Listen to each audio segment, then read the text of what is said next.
ਤੇ ਆਪਾਂ ਸ਼ਰਮਾ ਜੀ ਅਗਲੀ ਖਬਰ ਦੇ ਵੱਲ ਵਧੀਏ। ਕਹਿੰਦੇ ਪੰਜਾਬ ਦੀ ਵਿਧਾਨ ਸਭਾ ਹੋ ਗਈ ਪੇਪਰਲੈਸ। ਬਿਲਕੁਲ ਪ੍ਰਵੀਨ ਜੀ, ਇੱਕ ਚੰਗਾ ਉਪਰਾਲਾ ਲੱਗਦਾ। ਹੂੰ। ਇੱਕ ਚੰਗੀ ਕੋਸ਼ਿਸ਼ ਲੱਗਦੀ। ਇਹਦੇ 2-3 ਪਹਿਲੂ ਨੇ। ਜੇਕਰ ਪਹਿਲੇ ਪਹਿਲੂ ਵੱਲ ਦੇਖਿਆ ਜਾਵੇ ਤਾਂ ਮੁੱਖ ਮੰਤਰੀ ਭਗਵੰਤ ਮਾਨ ਹੋਰੀ ਕਹਿੰਦੇ ਕਿ ਮੈਂ ਜਦੋਂ ਕੇਂਦਰ ਦੇ ਵਿੱਚ ਕੇਂਦਰੀ ਸੰਸਦ ਦੇ ਵਿੱਚ ਸੀਗਾ, ਮੈਂ ਬਤੌਰ MP ਮੈਂਬਰ ਪਾਰਲੀਮੈਂਟ ਉੱਥੇ ਸੀਗਾ, ਤਾਂ ਮੈਂ ਇੱਕ ਕਮੇਟੀ ਦਾ ਹਿੱਸਾ ਸੀ ਉੱਥੇ ਦੀ। ਤੇ ਕਹਿੰਦੇ ਕਿ ਸਟੈਂਡਿੰਗ ਕਮੇਟੀ ਹੁੰਦੀ ਹੈ ਲੋਕ ਸਭਾ ਦੇ ਅੰਦਰ, ਮੈਂ ਉਹਦਾ ਮੈਂਬਰ ਸੀ। ਤੇ ਉਸ ਨਾਤੇ ਮੈਨੂੰ ਇੱਕ ਵਾਰ ਸ਼ਿਮਲੇ ਜਾਣ ਦਾ ਮੌਕਾ ਮਿਲਿਆ। ਸ਼ਿਮਲੇ ਇੱਕ ਮੀਟਿੰਗ ਸੀ ਤੇ ਕਹਿੰਦੇ ਜਦੋਂ ਉੱਥੇ ਮੀਟਿੰਗ ਚੱਲੀ ਤਾਂ ਮੈਂ ਨਿਗਾਹ ਮਾਰੀ ਕਿ ਉਸ ਸ਼ਿਮਲੇ ਦੇ ਵਿੱਚ ਹਿਮਾਚਲ ਦੀ ਵਿਧਾਨ ਸਭਾ ਦੇ ਅੰਦਰ ਹਰ ਸੀਟ ਦੇ ਉੱਤੇ ਕਹਿੰਦੇ ਸਕਰੀਨ ਲੱਗੀ ਸੀ। ਠੀਕ ਹੈ। ਸੋ ਕਹਿੰਦੇ ਸਕਰੀਨ ਦੇਖ ਕੇ ਮੇਰੇ ਧਿਆਨ ਚ ਆਇਆ ਕਿ ਜਦੋਂ ਮੈਨੂੰ ਕਦੇ ਮੌਕਾ ਮਿਲਿਆ ਪੰਜਾਬ ਦੀ ਵਿਧਾਨ ਸਭਾ 'ਚ ਸੇਵਾ ਕਰਨ ਦਾ, ਤਾਂ ਮੈਂ ਪਹਿਲਾ ਕਾਰਜ ਇਹੀ ਕਰੂੰਗਾ ਕਿ ਮੈਂ ਉੱਥੇ ਕਹਿੰਦਾ ਕਿ ਉਹ ਲਵਾ ਦੂੰਗਾ, ਮਤਲਬ ਕਿ ਸਕਰੀਨਾਂ ਲਵਾ ਦੂੰਗਾ। ਸੋ ਕਹਿੰਦੇ ਮੇਰਾ ਅੱਜ ਸੁਪਨਾ ਸਾਕਾਰ ਹੋ ਗਿਆ। ਮੈਂ ਬੇਸ਼ੱਕ ਮੁੱਖ ਮੰਤਰੀ ਭਗਵੰਤ ਮਾਨ ਦੀ ਸਰਕਾਰ ਆਉਣ ਤੋਂ ਬਾਅਦ ਇੱਕ ਚੰਗੀ ਪਹਿਲ ਕਦਮੀ ਇਹ ਵੀ ਹੋਈ ਹੈ ਕਿ ਪੰਜਾਬ ਦੀ ਵਿਧਾਨ ਸਭਾ ਦੀ ਕਾਰਵਾਈ ਹੁਣ ਪੂਰੀ ਤਰ੍ਹਾਂ ਲਾਈਵ ਚੱਲਣ ਲੱਗੀ ਹੈ। ਬੇਸ਼ੱਕ ਪਹਿਲਿਆਂ ਨੇ ਲਾਈਵ ਨਹੀਂ ਦਿਖਾਈ, ਕੁਝ ਖਾਸ ਮੌਕਿਆਂ ਦੇ ਉੱਤੇ ਲਾਈਵ ਕੀਤਾ ਜਾਂਦਾ ਸੀ, ਲਗਾਤਾਰ ਲਾਈਵ ਨਹੀਂ ਚੱਲਦੀ ਸੀ। ਜਦੋਂ ਕਿ ਸੂਬੇ ਨੂੰ ਹੱਕ ਹੈ ਕਿ ਉਹਨਾਂ ਦੇ MLA ਉੱਥੇ ਕੀ ਕਰਦੇ ਨੇ ਕੀ ਨਹੀਂ, ਉਹਦੀ ਜਾਣਕਾਰੀ ਉਹਨੂੰ ਸਿੱਧਿਆਂ ਮਿਲੇ। ਸੋ ਮੁੱਖ ਮੰਤਰੀ ਭਗਵੰਤ ਮਾਨ ਦੇ ਆਉਣ ਤੋਂ ਬਾਅਦ, ਇਹ ਸਰਕਾਰ ਦੇ ਆਉਣ ਤੋਂ ਬਾਅਦ ਲਾਈਵ ਪ੍ਰਸਾਰਣ ਸਿੱਧਾ ਸ਼ੁਰੂ ਹੋਇਆ। ਇੱਕ ਚੰਗੀ ਪਹਿਲ ਕਦਮੀ ਸੀ। ਉਹਦੇ ਵਿੱਚ ਵਿਰੋਧੀਆਂ ਦੇ ਜਾਂ ਕੁਝ ਆਮ ਸਧਾਰਨ ਲੋਕਾਂ ਦੇ ਸਵਾਲ ਉੱਠਦੇ ਰਹੇ ਕਿ ਜਦੋਂ ਤਾਂ ਸੱਤਾਧਾਰੀ ਧਿਰ ਬੋਲਦੀ ਆ ਤਾਂ ਉਹਨਾਂ ਦਾ ਕੱਲਿਆਂ ਦਾ ਚਿਹਰਾ ਦਿਖਾਇਆ ਜਾਂਦਾ, ਜਦੋਂ ਵਿਰੋਧੀ ਧਿਰ ਦੇ ਲੀਡਰ ਬੋਲਦੇ ਨੇ ਤਾਂ ਪੂਰੀ ਵਿਧਾਨ ਸਭਾ ਦਿਖਾਉਂਦੇ ਨੇ। ਉਹ ਬੜੀ ਦੂਰੋਂ ਦਿਖਾਉਂਦੇ ਨੇ ਉਹਨਾਂ ਨੂੰ ਕਿ ਇਹ ਵਿਤਕਰਾ ਨਹੀਂ ਹੋਣਾ ਚਾਹੀਦਾ। ਪਰ ਫਿਰ ਵੀ ਇੱਕ ਪਹਿਲ ਕਦਮੀ ਹੋਈ। ਹੁਣ ਉਸੇ ਤੋਂ ਅਗਲਾ ਪੜਾ ਇਹ ਆਇਆ ਕਿ ਪੇਪਰਲੈਸ ਕਰਨ ਦੇ ਲਈ ਬਕਾਇਦਾ ਤੌਰ ਤੇ ਹਰ MLA ਦੀ ਸੀਟ ਦੇ ਉੱਤੇ ਸਕਰੀਨ। ਸੋ ਜਾਂ ਤਾਂ ਉੱਥੇ ਪੱਕੀਆਂ ਸਕਰੀਨਾਂ ਲੱਗਦੀਆਂ, ਪੱਕਾ ਨੈਟ ਲੱਗਦਾ, ਜਾਂ ਫਿਰ ਉਹਨਾਂ ਨੂੰ ਕਹਿੰਦੇ ਟੈਬਲੇਟ ਲੈਪਟਾਪ ਦੇ ਦਿਓ ਕਿ ਉੱਥੇ ਜਾ ਕੇ ਆਪਣਾ ਜੋੜ ਲਓ। ਸੋ ਹੁਣ ਪਤਾ ਲੱਗ ਰਿਹਾ ਕਿ ਪੱਕੇ ਟੈਬਲੇਟ ਵੀ ਦਿੱਤੇ ਜਾ ਰਹੇ ਨੇ ਤੇ ਸਕਰੀਨਾਂ ਵੀ ਉੱਥੇ ਪੱਕੀਆਂ ਲੱਗ ਰਹੀਆਂ ਨੇ। ਦੋ ਪਹਿਲੂ ਇੱਕ ਉੱਭਰ ਕੇ ਆ ਰਹੇ ਨੇ। ਸੋ ਪੇਪਰਲੈਸ ਹੋ ਗਈ, ਬਕਾਇਦਾ 2 ਦਿਨਾਂ ਦੀ ਟ੍ਰੇਨਿੰਗ ਚੱਲ ਰਹੀ ਆ।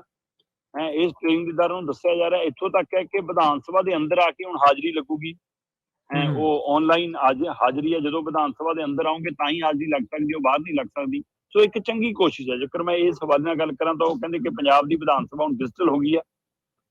ਪੰਜਾਬ ਸਰਕਾਰ ਨੇ ਆਪਣੇ ਸੈਸ਼ਨਾਂ ਨੂੰ ਲਾਈਵ ਕਰਨ ਤੋਂ ਬਾਅਦ ਇਹ ਅਗਲਾ ਕਦਮ ਚੁੱਕਿਆ ਕਿ ਹੁਣ ਅਸੀਂ ਪੇਪਰਲੈਸ ਕਰਤਾ। ਇਹਦੇ ਨਾਲ ਵੱਡਾ ਬਜਟ ਦੇ ਉੱਤੇ ਫਰਕ ਪੈਣਾ।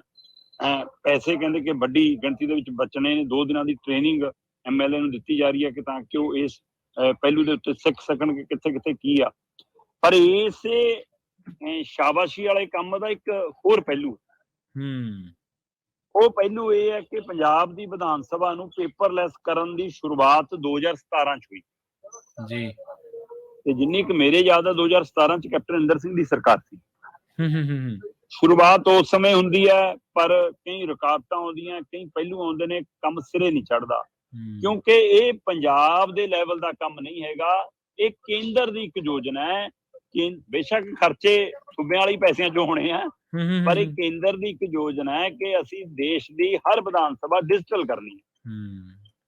ਸੋ ਦੇਸ਼ ਦੀ ਹਰ ਸੂਬੇ ਦੀ ਵਿਧਾਨ ਸਭਾ ਨੂੰ ਡਿਜੀਟਲ ਕਰਨ ਦੇ ਉਪਰਾਲੇ ਨਾਲ ਚਲਾਈ ਗਈ ਯੋਜਨਾ ਦੇ ਤਹਿਤ ਹੀ ਇਹ ਪਹਿਲੂ ਹੈ ਕਿ ਭਾਈ ਹੁਣ ਪੰਜਾਬ ਦੀ ਵਿਧਾਨ ਸਭਾ ਦੀ ਉਸੇ ਤਹਿਤ ਵਾਰੀ ਹੈ। ਬੇਸ਼ੱਕ ਇਹਨੂੰ ਸਰਕਾਰ ਆਪਣਾ ਕ੍ਰੈਡਿਟ ਲੈਣ ਦੀ ਕੋਸ਼ਿਸ਼ ਕਰ ਰਹੀ ਹੈ ਕਿ ਸਾਡੇ ਹਿੱਲੇ ਨਾਲ, ਪਰ ਪਤਾ ਇਹੋ ਲੱਗ ਰਿਹਾ ਕਿ ਹਾਂ ਇਹਦੇ ਨਾਲ ਜਿਹੜੀ ਉਮੀਦ ਹੈ ਉਹ ਕਲੀਅਰ ਕਿ 21 ਲੱਖ ਰੁਪਈਏ ਤੇ 34 ਟਨ ਕਾਗਜ਼ ਬਚ ਜਾਣਾ ਜੀ ਇਹਦੇ ਨਾਲ।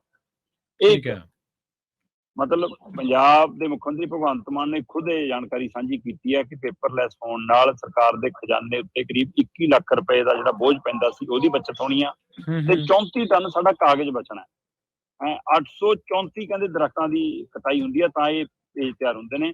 ਹੁਣ ਇਹ ਮਤਲਬ ਕਿ ਬਚਤ ਹੋਊਗੀ। ਪਰ ਇਹਦੇ ਨਾਲ ਕੁਝ ਧਿਰਾਂ ਨੇ ਵੀ ਸਵਾਲ ਖੜਾ ਕੀਤਾ ਕਿ ਜੋ ਪੇਪਰ ਤੇ ਪੜ੍ਹ ਕੇ ਮੁੱਦਾ ਖੜਾ ਕੀਤਾ ਜਾਂਦਾ ਸੀ, ਮੁੱਦੇ ਤੇ ਚਰਚਾ ਕੀਤੀ ਜਾਂਦੀ ਸੀ, ਉਹ ਕੰਪਿਊਟਰ ਤੇ ਨਹੀਂ ਹੋਣੀ।